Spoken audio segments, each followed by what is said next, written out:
Hi friends, this is Krish, the Urban Naxal. I want to talk to you as if I am talking to myself when I was younger. How much younger? Much younger.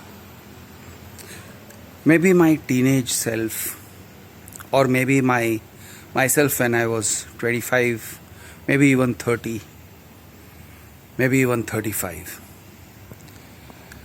I want to talk to the men, the women, the boys and the girls.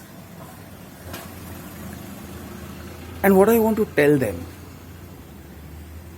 is how messed up we are in our own heads as human beings. The reason I want to tell them this is because there's a lot of mythology. We believe in the greatness of others and in the smallness of ourselves. There's a lot of false glorification of others, and those others are really very ordinary people, very ordinary, just like ourselves. But we think of them as great people. Those who are older, those who sound more wise, those who sound more sorted, those who say religious things, who sound like they know more about religion, who quote the scriptures, or not just these people, even people who are, let us say, women, for example, beautiful women, pretty women, women who seem more collected, more sorted, who seem more judgmental of us, who seem more well packaged, who are quiet and we take their quietness for wisdom, or we mistake their quietness for some kind of qualities, great personal qualities, great character, depth. And we say these things about them. We say things like, when I look into her eyes, they are like limpid pools, hazelnut pools. She seemed to look deep into my soul.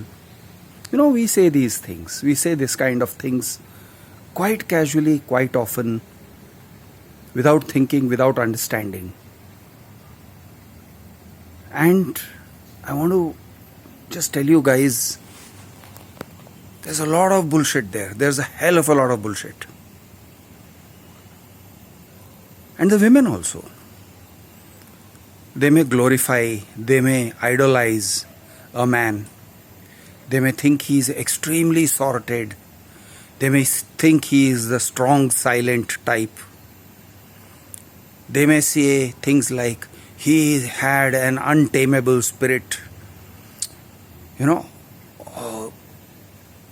is looking into the distance and they may think that he is thinking great thoughts. He's got all kind of mystical qualities and greatness of character are attributed to other people based on how they look to us at that moment, or at that time, or at that phase of our lives. And it's not true. There is no greatness.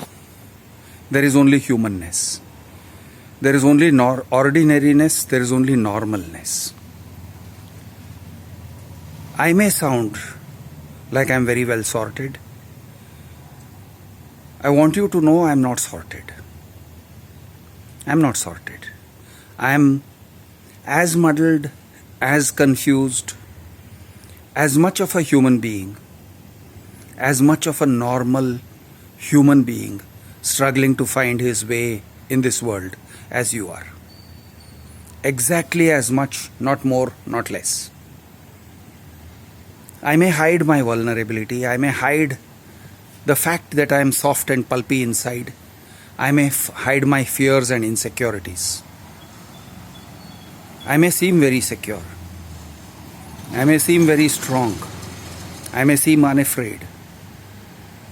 But that's an illusion. That's a mask. That's a mask that I wear. Like everyone else. Our faces are masks. Our faces do not disclose our emotions. Our faces do not disclose our humanness. They hide. Especially adults, especially grown-ups. Our faces hide our feelings. Our faces mask our feelings. They may mask it with the appearance of wisdom and great knowledge and a sense of direction and a sense of, well, greatness. When I was a child, when I was small, when I was young, I was extremely insecure. Extremely insecure. I used to feel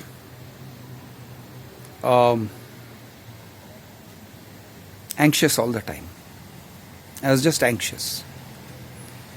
I felt powerless in the world. I felt like all the other kids were better than me in some way. I had a sense of inferiority complex. I felt like they were more sorted than me. I felt like I was not sorted at all. I wish someone had told me when I was a kid that everyone was like me. I came to know that later on. I came to know that at a later stage, when others started talking with me, when they started telling me about how they felt and how I had saved them. I had friends who were telling me about how they felt they were in trouble and how they felt they were in danger when they were actually being bullied by some young chaps. And actually it was not the case. Actually they were in no physical danger at all, but they just felt that way.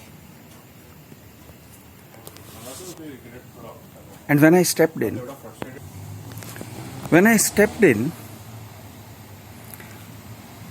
and intervened in the situation, it wasn't a dangerous situation. They weren't in any physical danger. They were feeling overawed. They were feeling bullied. And just the simple fact of my stepping in there and talking to those guys by whom they were feeling bullied made them feel rescued. And then they said, "Oh, Krish, you saved me from a bashing. I was in physical danger." No, you weren't. You never were in any physical danger. But they said that, they believed it. And based on that, they glorified me. What they didn't know is that if it was a fighting situation, if it was a situation where there would have been a fight, I was possibly weaker than them. I was possibly less able to fend for myself. I would have been more insecure and more easy to bash up than they were. Now they didn't know that. And so they glorified me. And so they endowed my actions with a kind of heroism. So this phenomenon, it's very common, it's very normal. It's very normal for you to see heroism where really nothing like that exists. What exists is a normal action of a normal human being. When someone older starts talking to you and starts giving you advice, it may seem as though he's very wise, he knows everything and you don't know anything.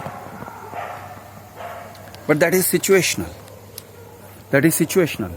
In that situation, maybe he knows a little bit more about it than you do. Maybe just a little bit more. Maybe he's just giving you some common sense advice because he has been there in that domain. It doesn't make him wiser, doesn't make him stronger, doesn't make him a better human being than you are, doesn't make him superior in any way. It is situational. It's just situational. Like a guy who's giving you advice about the road. You ask for directions and someone gives you directions on the road. That guy doesn't know more than you. He just happens to be in his own neighborhood and you are not in your neighborhood where you can give people advice and directions. That's all there is. It's that simple. Coming back to our youth, boys and girls, I think we glorify not only each other, we glorify also the members of our own gender. We look at an athlete, a boy who is an athlete, and we say, surely all the girls want him. All the girls are after him. It's very easy for him to get a girl. This is how we look at an athlete. Or we see the topper of our class and we say, surely all the girls like him so much, they adore him. And maybe he would get absolutely anyone he wants. And it's not true. It's just not true. It's not true at all. We look at a boy who's athletic, a boy who, the guys we call jocks, or the guys whom we call nerds. Neither the jocks nor the nerds can get all the girls they want. Just a fact of life. Neither the guys who are well built, extremely well built even, very athletic, very well shaped, have the chance with all the girls, nor all the girls who are beautiful, who are very well shaped, very hands, very good figure, good face, good mannerisms, can get all the boys they want. That's just a myth. That's just a myth. But we are afraid. We are afraid, we are insecure, we don't approach them, we don't say hi to them, we don't want to talk to them. We are all afraid. The boys are afraid, the girls are also afraid. The boys may think, oh, the girls are not afraid, they know how beautiful they are. Uspe to, har koi marta hai and that kind of thing. I have written a lot of bullshit poetry like that myself. I have thought a lot of bullshit thoughts about that. My head was filled with that kind of rubbish. Absolute garbage. But I think when you are young, when you are adolescent, you are insecure. And not just when you are adolescent. Even when you are in your 20s, you are insecure. You are insecure.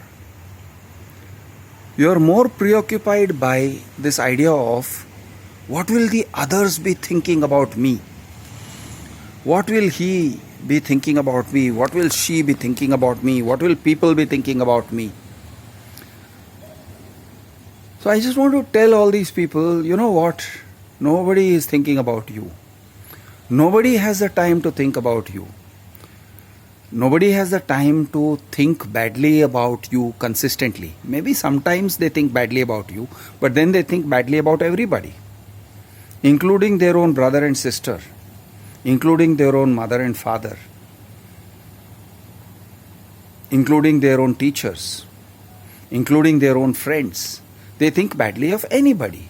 So, the same amount that you think badly of someone else, others will think or will be thinking probably badly about you, give or take some.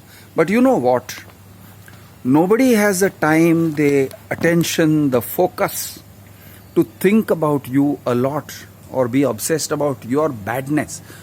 If someone is smitten by you, someone is in love with you, someone is attracted to you, then maybe that person is thinking about you all the time and is fixating on you. But you know what? They are fixating on how you appear to them, or they are fixating and obsessed about something that they are projecting onto you, your physical form. They are thinking of you in a certain way, but you are probably not that person at all. They are glorifying their imagination of you. They are in love with their imagination of you, or they are in love with love. They are in love with the idea of love. And if it's guys, so if it's a guy to guy thing, if a guy is being hero worshipped, if he is attracting hero worshippers, it's happened a bit to me when I was young. If he is attracting hero worshippers, that person has an inner need to find someone to hero worship, and he is kind of latched on to you. Doesn't mean anything great about you. It's nice. It feels nice to be hero worshipped. But it doesn't mean you're a great guy. It doesn't mean he even knows you or understands you. And it doesn't even mean that he will actually do anything worthwhile for you if you really need help. If you need help, he may not be there for you. He is there to hero worship you. Same thing goes for a girl. If a girl thinks, oh, this guy, he worships the very ground that I walk on, and a guy says all that kind of thing, I love you, I worship the ground you're walking on, and I'll do anything for you, tell me what I should do for you. They're probably empty words. They are probably empty words, because if you really, really, really need something to be done, the chances are extremely high that he won't do it. You may need it to be done a certain way. He may not do it. He may not do it because then you will not fit into that glamorized image that he has of you. The moment you need a real help, a genuine help, the chances are he may not do it. Or alternatively, the chances are that if he does it, others may also do it who are not hero worshipping you or idol worshipping you. Idol worshipping your beauty or your personality or your charm or anything like that. So it has nothing to do with, idol worship has nothing to do with actual help, actual utility, actually being there for you. It doesn't mean a thing. It's empty. There are people who gather followers. There's a great attraction in gathering followers. There is an attraction in becoming famous, in being famous. I know that attraction. There's an attraction in being important. Everyone wants to be important. There's an attraction in wanting to be adored by a lot of people and have a lot of people say, oh, how great you are, look how great you are so amazing, sir, sir, sir. Sir, you know so much. Sir, you are so wise. There is an attraction in that. But you know what? It's a dangerous attraction. It's an extremely dangerous attraction. Because if you believe them, if you believe in your own mythology, if you believe in your own greatness, quite honestly, you're fucked. Your entire life is fucked. You lose your balance. If you fall into the mythology of yourself being a hero, yourself being a wise man, yourself being something extraordinary, something more than others are, and it is a mythology. There is the person and there is the persona. if you start believing in your own persona, the persona that you project to others, you are really in very deep water. You are in extremely deep water and you don't know it. You would lose yourself. You would lose your humanness. You would lose your balance. You would lose your grip over your own life and what it really means to live out your life. And you may start living as a caricature of yourself. Am I saying this with experience? Yes, I'm saying this with experience because I have seen people who are trapped inside their own persona and their own greatness and their own mythology. And quite honestly, they have become a joke. Now, their followers may not say they are a joke. Their followers may not tell them frankly what it is. They talk behind their back. Followers gain something from you. If they are still around, maybe they have gained something from you. Maybe they are gaining something from you. Maybe they are gaining their own reflected importance. They are doing things out of some selfish motives. I don't know what those selfish motives might be, but there would be something. They gain something. So they may keep quiet. They may not talk to you and tell you and hold a mirror to your face. But if you have gotten into the habit of gathering followers, you are in deep shit. You are in extremely deep shit. And if you start thinking of them as followers and not just as ordinary human beings, if you let them define who you are, if you let them tell you what to do, if you try to play to the gallery, if you try to become what they think you should become, if you let them define your destiny, that is extremely stupid. It's a very stupid way of living your life. I won't say dangerous, because ultimately there may be some kind of safety you may have in numbers. Having a number of followers may in some way improve your safety. But if you move away, there's this saying, what does a person gain if he loses his own soul? If he gains the world but loses his own soul. So it's like that. Jai Maharashtra, Jai Hind.